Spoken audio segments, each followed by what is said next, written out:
Buddy, welcome. Good morning, good afternoon, good evening, no matter where you're calling in from. My name is Carrie Termine, and I am the host for this year's Network of Practice at InnovED. I'm joined by my colleague, Tioni Marie McLean, Program Manager at OISE Continuing and Professional Learning, who manages a portfolio of various professional learning programs at OISE while supporting InnovED's operations.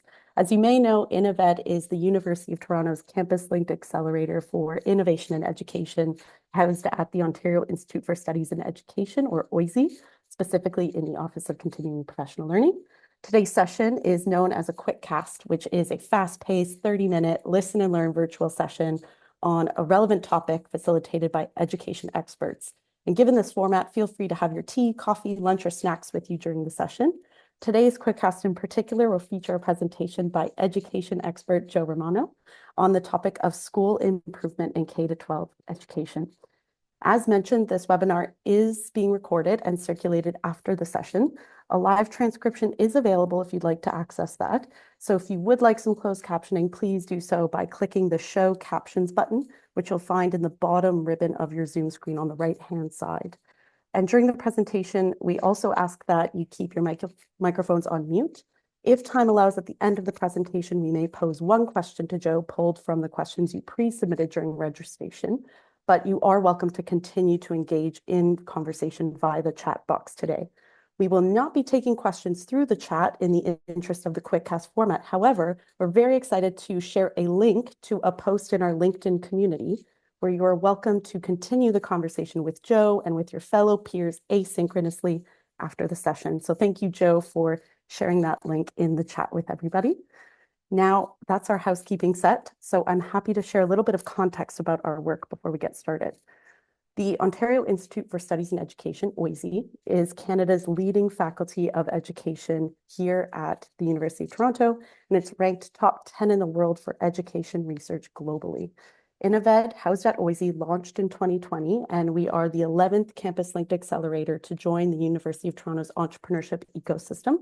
We are first and foremost a network of practice of education entrepreneurs who have a diverse range of interdisciplinary experience and expertise. And you'll find that InnovED members are really committed to identifying and determining various opportunities and solutions that will contribute to enabling the goals and objectives of educator and education systems in Canada and abroad.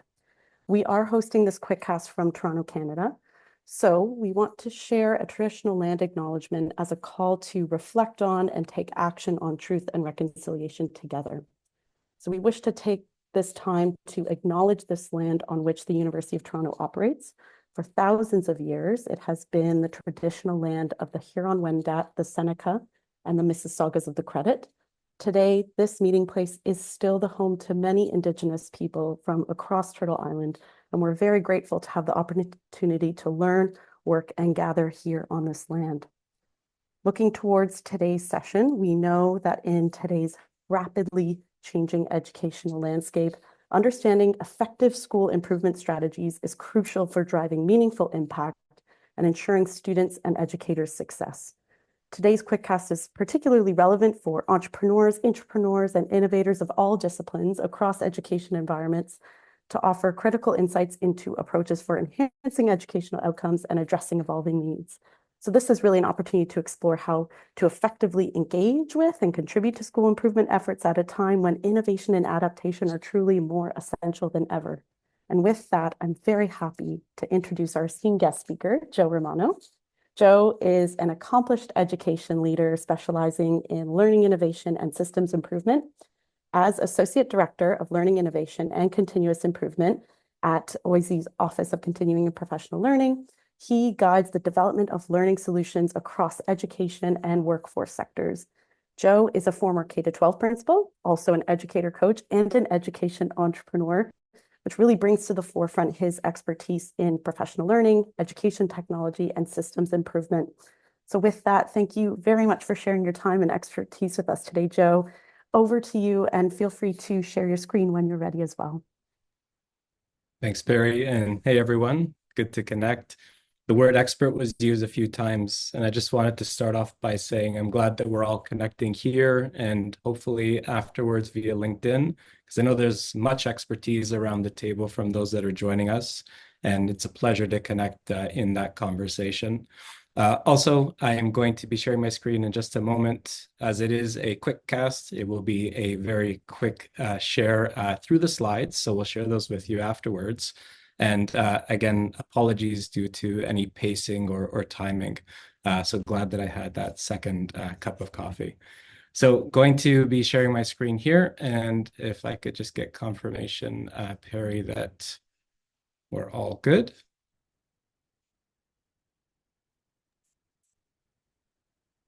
Excellent. Looks great. Thanks, Joe. Great. Perfect. So what a pleasure to speak about this very important topic. And of course, we're noting here the word decoded. What I'm sharing here is from experiences that I've had, as well as opportunities I've been able to engage in with those in the field, some perspectives that I've gained related to K-12 school improvement and its connection to innovation. Of course, there are a variety of perspectives, and this is just one. So wanted to preface the conversation with that important note. So today, what we'll be speaking about in rapid succession. First, what is K-12 school improvement? Thinking about the question, what does school improvement entail, and why does it matter? Secondly, we'll dive into how school improvement and innovation intersect. So what are some approaches potentially that folks can consider? And I know that that's where we'll spark a lot of conversation. Third, what are opportunities for entrepreneurs or intrapreneurs? And how is it that folks who think about their role as an entrepreneur or intrapreneur can contribute to rapidly changing education spaces, perhaps through the lens of school improvement? So diving into our first topic, what is K-12 school improvement? And again, through experiences I've had, this is what I've reflected on. So school improvement is an ongoing continuous improvement process that helps schools adapt and grow, of course, allowing for iteration and development. Here at our office, we definitely consider that school improvement is an example of a process in K-12 that has cousins, if you will, in other spaces such as higher education, workplace learning, and so on. These spaces are grounded in the pillars of continuous improvement. So focus areas from different fields that underpin what an organization forms as its areas or pillars that it looks to advance on. So we're taking cues from education and sociology, making sure, of course, students have access to quality learning as a key piece. Economics, so preparation of students and being ready, of course, for what comes after formal school. Organizational development, helping schools run efficiently and thinking about how they improve over time. Technology as one key factor that influences pillars within school improvement. And of course, sustainability, promoting responsible and lasting improvements. And that's where, of course, we consider this as a continuous improvement process. So these principles we share here today are those that guide improvement efforts, not only in K-12, but across different areas in education and beyond. And they are based on, of course, research, practical strategies, with the goal in K-12 specifically, as again, I've experienced, to support student success, well-being, and equity as key school improvement pillars. Again, boards within the province of Ontario and beyond may have different foci or pillars that they explore from year to year. And again, these key areas are framed through the experiences that I've had in working in schools and connecting with those in the field most recently. Here's a quick example of what it is that we mean when we say pillars of school improvement. This is an example from K-12. So we can see here that there are 6 pillars represented. Some organizations, school boards, for example, may have multi-year strategic plans where their pillars may be 3 to 5 that they share and, of course, would ask of schools to ground their improvement work in. This is an example that is coming from a source in K-12 that's outside of the school board frame. So school improvement, again, is a continuous process that's guided by data, research, and input from educators, school leaders, and our communities. So engaging in conversation with the folks that sit around the tables at our schools in terms of formal leadership, but of course, engage with us at schools from students, of course, their families, caregivers, and so on. In terms of how it is that schools move forward in the development of a plan and then create the plan through the school improvement cycle, we wanted to demonstrate here where it is that that cycle begins. So with provincial direction, thinking about big picture priorities set by the Ministry of Education. So here, thinking about, of course, mathematics, thinking about student pathways, thinking about literacy, and so on.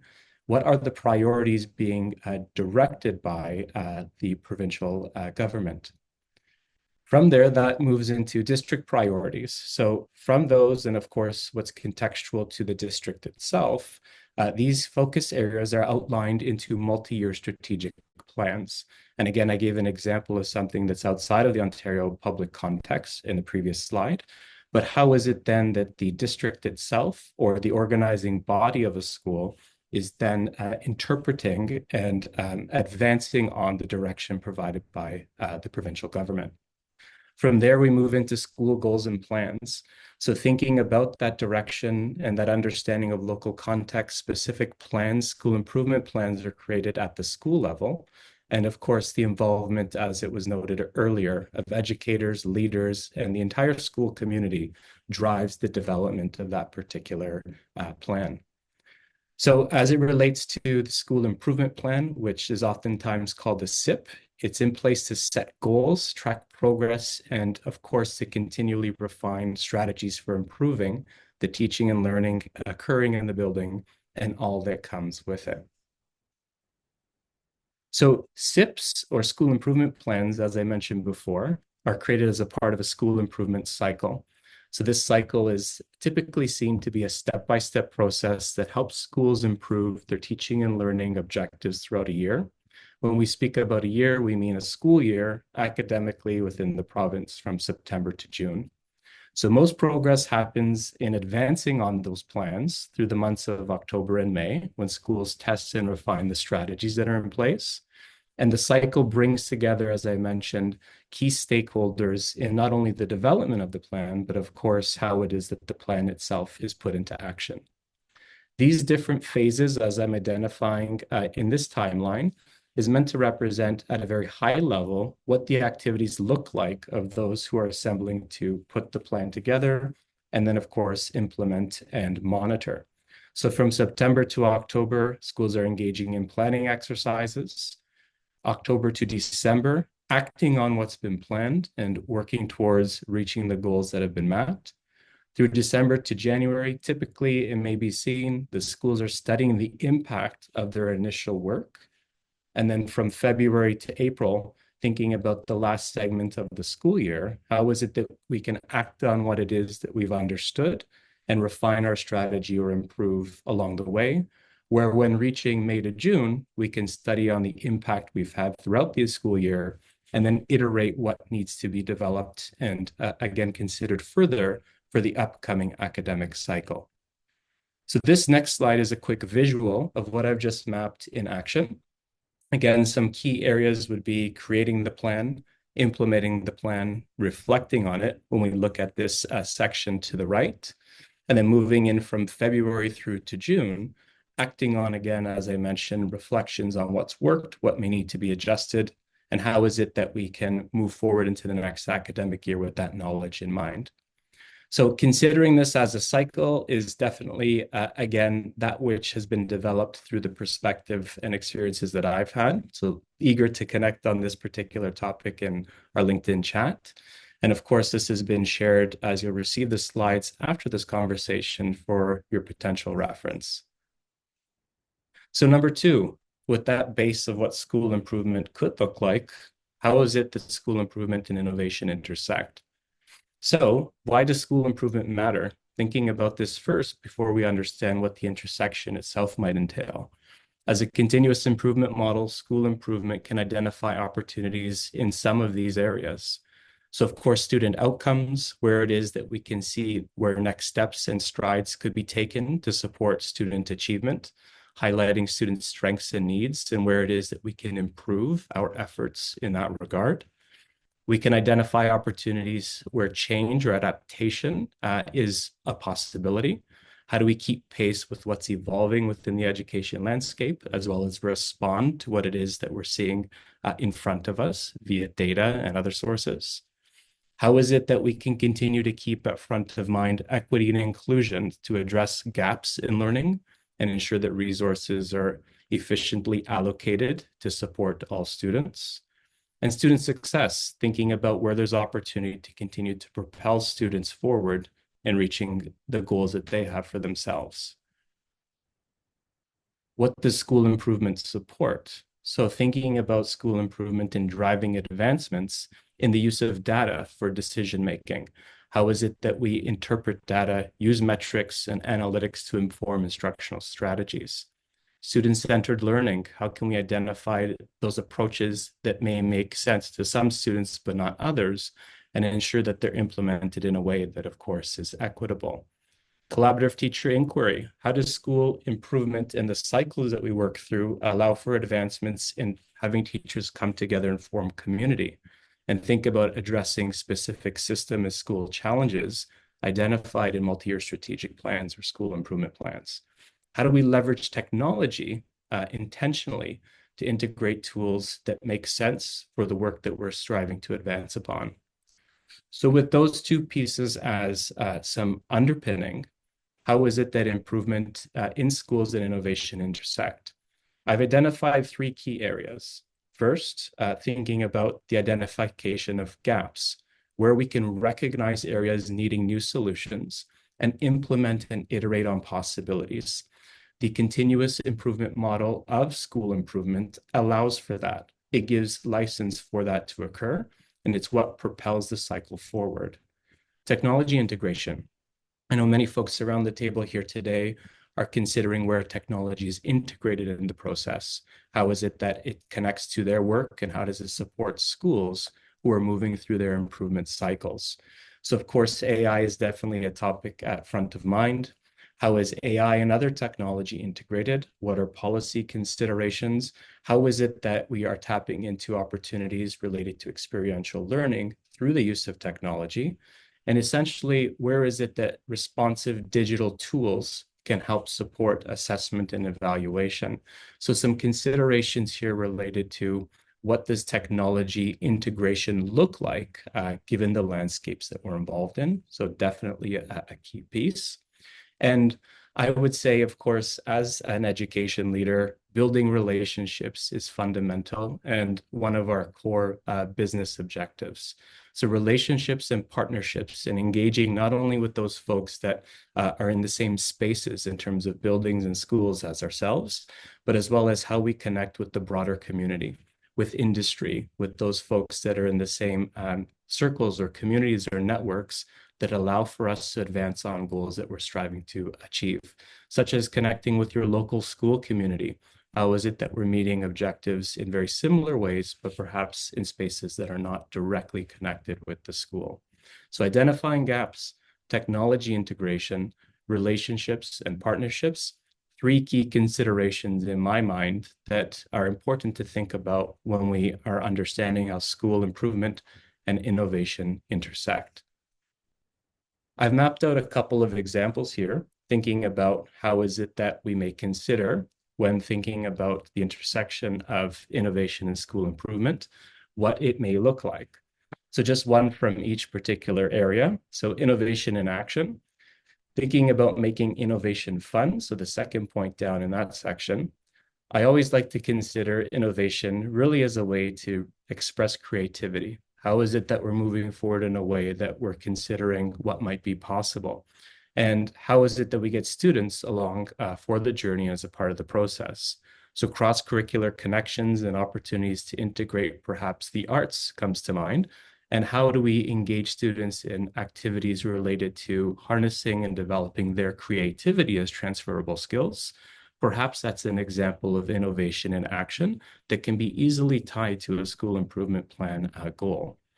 innovation in traditional systems.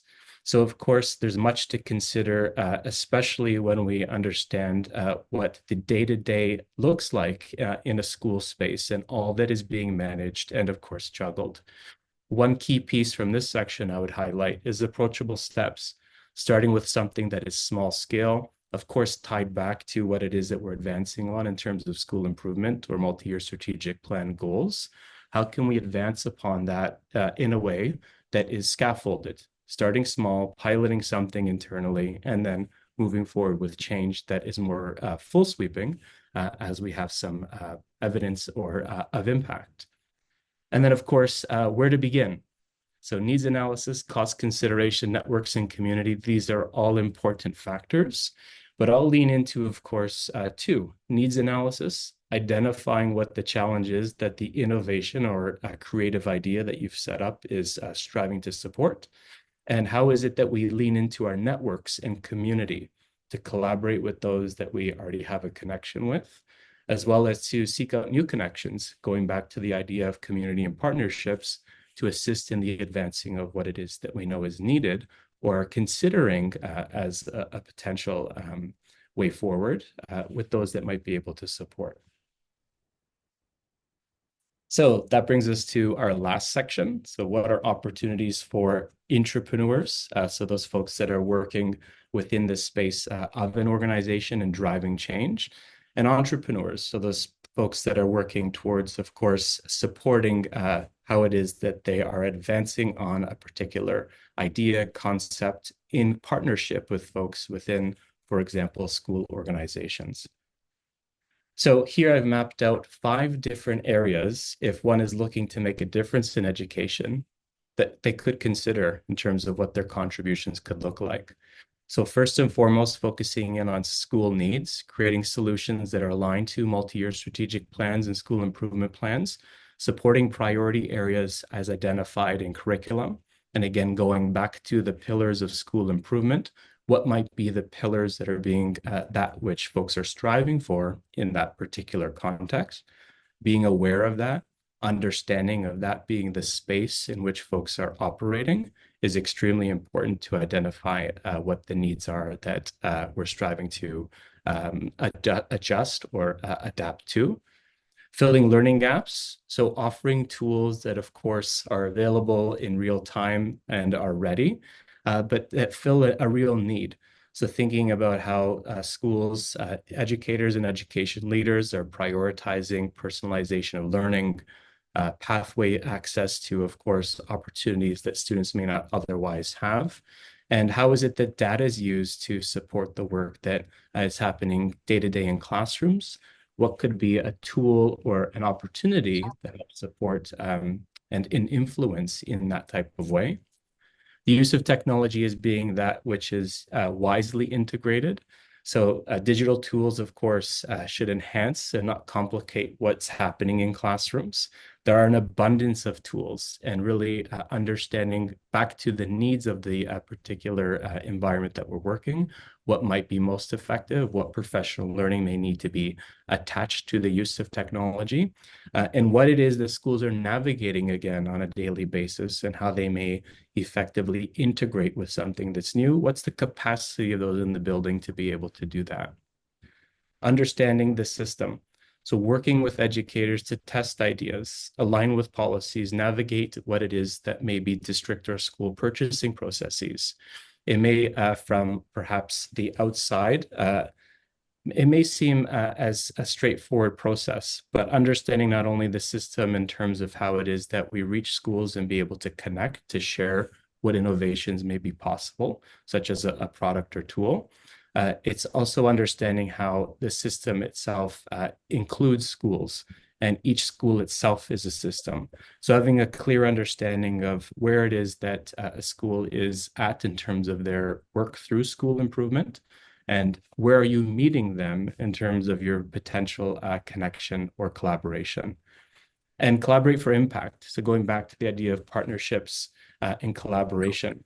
What is it that as a network or a community, that we may be able to tap into to make solutions as scalable and sustainable as possible. So how can we partner with schools and districts in a way that, of course, allows for us to think in a long-term approach. But as I mentioned before, that which is scalable, sustainable, and attainable, perhaps over periods of time. So not diving full throttle into a solution, but thinking about how it's phased as an approach. So again, some initial ideas as to how those folks that are working through entrepreneurial or intrapreneurial efforts may contribute to school improvement. These are some conversation starters, if you will, and looking forward to engaging in further conversation through our LinkedIn channel. And with that, I'll leave you with this last slide pointing to, of course, the discussion that was linked to in the chat early on. Looking forward to engaging for those that are able to. Thank you so much for having me and allowing for me to share my thoughts. It's been a pleasure. Thank you very, very much, Joe. It's always a pleasure to learn from you, and your insights have really been invaluable in providing us with that meaningful overview and understanding of the intersection of innovation and education improvement strategies. And thank you all for joining us in today's QuickCast on K-12 school improvement. With that, we do hope this session has inspired you to align your entrepreneurial goals with the challenges and opportunities in education, and to perhaps consider how your innovations can drive positive change in the sector, particularly in schools. So do stay tuned for more in the coming months. You can stay up to date through the OISE CPL mailing list, through the University of Toronto Entrepreneurship mailing list, or reach us at OISE CPL through the links that I'll pop into the chat. But as Joe said, we really encourage you to continue this really important conversation through the comments in the post on the LinkedIn community post that's linked in the chat as well. And thank you, Joe, for sharing that again. Everyone, please share your thoughts, pose any unanswered questions from today in that LinkedIn post, and engage with your peers, Joe, and the team on this topic of K-12 school improvement. This post will be open beyond today's session, so let's keep that momentum going and work together to drive and explore innovation in education. Thank you, everybody, for your time today. And once again, I will post our... There we go. I'm just posting our contact information and some mailing lists that may be of interest to you in the chat. And you can also find the LinkedIn information there as well. Cheers, everybody. Have a good day. And it's lovely to see you. We hope to see you again soon.